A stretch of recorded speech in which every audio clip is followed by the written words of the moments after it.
දෙනම පිළිගන්නවා කැන්ටියන් ඩාන්ස් ශ්‍රී Lanka YouTube channel එකට. ආයුබෝවන්.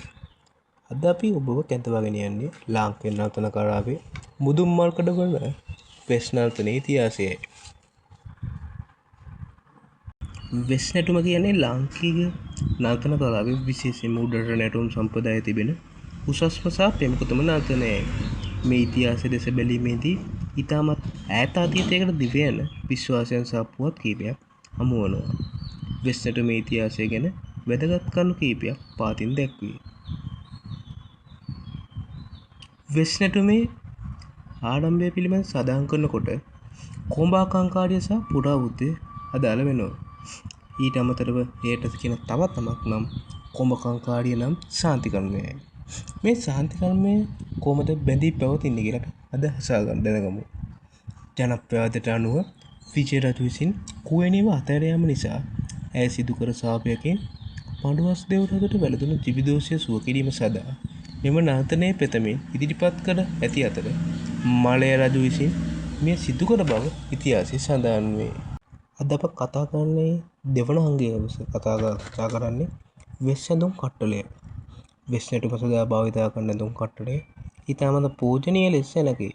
මේ විශේෂත්වය වන්නේ රජ කෙනෙකුගේ ඇඳුම් කට්ටලය සමානව විනිර්මාණය කර තිබීමයි. පළමු එක කැටව සහ සීසා බණය. මේ දේවත්වයන් සලකන කොටසකි. දෙවැනි එක අවුල් ඇරය.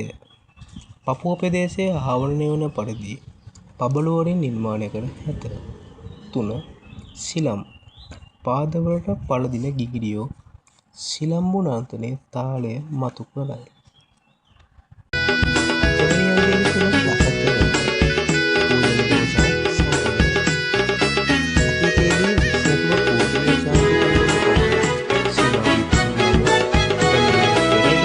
උත්තම මුනි දලදා පඩම්මන මුකුර රන්නවතා බලන්.